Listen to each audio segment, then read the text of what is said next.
Mes amis, bonjour, bonsoir, bienvenue dans cette première vidéo découpée en deux parties sur les annonces dédiées à l'Anime Japan 2023. La première journée nous a quand même énormément régalé en informations et la deuxième journée risque d'être assez intéressant. Donc vous savez que l'Anime Japan c'est entre le samedi 25 et le dimanche 26. Donc je traite aujourd'hui de ce qui m'intéresse, de ce qui a été le plus important, de ce qui a été ce qui est ressorti le plus de cette première journée de l'Anime Japan, parce qu'il y a des infos qui sont extrêmement cool, des trucs qui avaient été teasés mais on savait pas trop, et puis on a eu des confirmations par rapport à pas mal de choses. Donc je vais vous parler de notamment 4 infos. Alors il y en a de la deuxième journée qui commence à arriver, puisque vous savez qu'avec le décalage horaire, on est plus ou moins, nous dans l'après-midi en France, il fait nuit au Japon, donc les infos commencent à popper, il y a des ligues, il y a des machines, il y a des staffs, donc ne vous inquiétez pas, de toute façon, tout sera dans la deuxième vidéo qui sortira soit le lendemain, soit quelques heures après celle-ci, le temps que je la monte, le temps que je vous mette les infos, etc. Ce qui me semble le plus intéressant pour commencer, parce qu'on va parler du moins important pour arriver au plus important, ça me semble plutôt logique. On va commencer par Goblin Slayer saison 2, dont un nouveau visuel nous a été proposé, mais surtout le plus important, parce que ça va être une chose importante pour notamment la dernière info que j'aurai à vous proposer, c'est le changement de studio. On ne savait pas au moment de l'annonce de Goblin Slayer saison 2 si le studio White Fox reprendrait la main, car depuis plusieurs mois maintenant, depuis même d'ailleurs quelques années, depuis 2-3 ans maintenant, le studio White Fox commence à s'effacer un peu, commence à faire de moins en moins de séries, et ce qui me faisait peur, c'est que White Fox ne reprenne pas Goblin Slayer saison 2, et c'est le cas, Goblin Slayer saison 2 sera animé par Liden Film, donc ouais, malheureusement, oui, c'est officiel. White Fox laisse tomber Goblin Slayer et lègue la suite à Liden Film. On sent le changement de staff, on sent le changement très probablement d'artiste qui s'est occupé de cette affiche. C'est pas du tout le même artiste que les premières affiches, notamment sur la tête, le visage de certains des personnages, donc de la prêtresse et de l'archère à gauche et à droite de l'affiche. On sent que c'est pas du tout le même artiste qui a fait l'affiche, donc il y a très probablement, en même temps que le changement de studio, un changement peut-être total de staff. Deuxième information, ça c'est inattendu, personne ne l'attendait, strictement personne ne pouvait imaginer que ça arriverait. Horimiya revient en animé. Oui, c'est officiel, messieurs, dames. Ce n'est pas une saison 2, c'est pas un reboot, c'est bien plus spécial que ça. Et ça sort en été 2023. Ça sort là, durant cet été. Ça sort bientôt. Ouais, ça sort de nulle part, ça arrive cet été. Personne n'aurait pu l'imaginer, ça s'appelle Horimiya Peace. Et à quoi ça consiste, cette nouvelle adaptation? Donc toujours à la main de Cloverworks. Donc ça sera très probablement le même staff qui s'était déjà occupé de la série animée sortie en 2018-2019. Je sais plus, mais je crois que c'était 2019, hein. Reprenez-moi si je me trompe, je me corrigerai aussi peut-être au montage, va savoir. Mais cette nouvelle adaptation d'Horimiya, Horimiya Peace, va tout simplement rattraper tout ce qui n'a pas été adapté dans la première série. Parce qu'à un moment donné dans l'animé, pour ceux qui ont lu le manga à l'époque, moi-même, quand je m'y suis intéressé, je me suis dit, mais attendez, ils ont skippé du chapitre Intel directement jusqu'à la fin, et tout ce qui est au milieu du coup, ça a disparu. Bah voilà.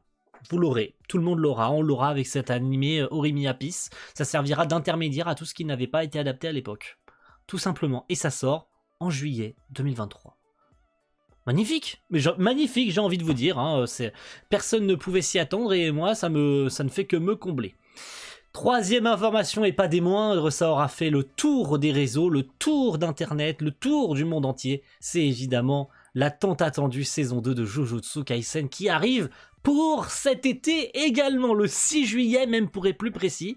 On a eu énormément de choses, un trailer, des images et évidemment tout son lot de critiques, ces pseudo-fans, ces pseudo-connaisseurs, parce qu'à partir du moment où le trailer est sorti, on a eu des gens qui se prennent pour des fans d'animation et qui croient savoir comment fonctionne un anime. Pourquoi ? Parce que c'est officiel également, ça faisait plusieurs mois qu'il y avait des rumeurs là-dessus, que Songo Park, le réalisateur de la première saison, et du film, il me semble, Jujutsu Kaisen 0, quittait MAPPA et ne s'occuperait pas de la réalisation de cette saison 2 de Jujutsu Kaisen. C'est effectivement le cas, puisque Songo Park est remplacé par Shota Goshozono, qui prend donc la succession pour cette saison 2. Et à partir de là, on a eu plein de gens qui ont pris des screens de la saison 1, des screens du film Jujutsu Kaisen 0, et qui ont cherché à comparer avec les images de cette de ce trailer de la saison 2, en mode oui, les chara-design sont plus simplifiés, c'est plus la même DA, c'est plus du tout pareil, il y a moins de détails, il y a moins de machin, ils ont simplifié les chara-design, blablabla, blablabla. Ça sert à rien de jouer les connaisseurs, ça sert à rien de faire des gros plans sur les yeux de Satoru et dire c'est moins beau dans le teaser de la saison 2 plutôt que dans la première saison, parce que oui, il y en a qui ont commencé à faire des comparatifs en mode il y a moins d'intention apportée sur cette saison 2 parce que c'est pas les mêmes artistes, etc. Déjà, le contexte est pas le même. Il y a évidemment le contexte du réal. Shoto Goshozono va peut-être pas apporter la même fraîcheur sur Jujutsu, il va peut-être apporter une nouvelle fraîcheur, peut-être parce que les arcs qu'il a adaptés non plus n'avait pas besoin, ou peut-être parce que c'était aussi une intention particulière apportée par Sungo Park. Peut-être qu'il avait une attention particulière sur les détails, d'apporter un compositing d'un côté très cinématographique comme sur Chainsaw Man, qu'avait déjà apporté Ryu Nakayama. Mais je veux dire, comparer les images maintenant et dire c'était plus beau avant, et comparer les deux styles de réal parce qu'il y a eu une partie du staff qui a changé, c'est ridicule. Mais c'est déjà ridicule de comparer une scène de Satoru dans la première saison fixe pour créer spécialement pour le reveal, pour un reveal particulier, donc maximum de particules, maximum de compositing, maximum de couleurs, fait exprès pour la dite scène. Et comparer ça, prendre un screen, zoomer le screen, dire regardez c'est moins beau. Ça n'a strictement aucune logique de faire ça. Arrêtez de vous prendre pour des fans d'animation alors que vous n'y connaissez rien du tout à comment ça fonctionne. Je dis pas que je m'y connais, mais les gars, arrêtez de vous prendre pour des pros parce que ça y est, il y a un teaser qui est sorti, donc vous pouvez faire vos comparatifs à la con. Vous attendiez, je savais, tout le monde savait que vous aviez un dossier avec les putains de screens, vous attendiez de pouvoir faire vos comparatifs de merde. C'est bon. Arrêtez, qui fait cette saison 2 de Jujutsu et c'est tout. Vous aimez pas Jujutsu, vous aimez pas la saison 2, la regardez pas, ne cassez pas les couilles. Arrêtez de comparer les deux réalisateurs, arrêtez de comparer la DA, arrêtez de comparer machin, parce que ce n'est plus le même réal. Et passons à la dernière information, alors celle-ci mes amis, ça fait des années depuis que la saison 2 s'est terminée, des années qu'il y a des rumeurs, des années que les gens y croyaient. Moi-même, je vous cache pas, j'y croyais plus. J'y croyais plus à un moment donné, il y avait plein d'effets, il y avait plein de faits aggravants sur notamment la White Fox. Bon, vous l'aurez certainement deviné, hein, je pense que c'est pas la peine de passer 3 ans sur l'information en question, c'est la saison 3 de Re:Zero. Oui, messieurs, dames, c'est effectivement réel. Plus personne n'y croyait. Moi, en tout cas, personnellement, je n'y croyais pas du tout quand les gens ont dit il y a quelques jours il se pourrait que la saison 3 de Re:Zero soit annoncée à l'Anime Japan. Personne n'y croyait. Personne, strictement personne. On pensait tous à de la désinformation. Alors évidemment, ça aurait pu l'être si cette saison 3 n'avait pas été annoncée. Mais depuis des années, et ce depuis que la saison 2 s'est terminée en 2020, en l'occurrence, ou en 2021, puisqu'il y a eu la partie 2 en 2021, donc depuis qu'elle s'était terminée en 2021, il y a eu évidemment plein de faits aggravants autour de White Fox, notamment la création du studio Bind et l'exode de tous les artistes de White Fox, donc ils sont partis un petit peu partout. Pourquoi je vous dis ça? Parce qu'il n'y a simplement aucun staff donné, ni aucune date.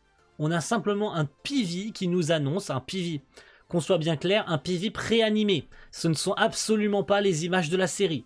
C'était déjà le cas à l'époque lorsqu'il y avait eu l'annonce de la saison 2. Il ne s'agit en aucun cas des images qu'on aura dans la série animée. C'est simplement un trailer créé pour l'occasion par très probablement une structure qui a été payée pour animer ce trailer. Alors il n'y a rien qui dit que, et d'ailleurs c'est le cas avec la musique qu'on voit dans ce PV, ce magnifique PV avec l'oiseau qui vole dans le ciel, qui arrive visiblement, qui se dirige vers le soleil, puis il y a une explosion, peut-être l'oiseau explose simplement, et il y a plein de plumes blanches, puis quand les plumes retombent, elles deviennent noires, puis on voit tous les différents personnages.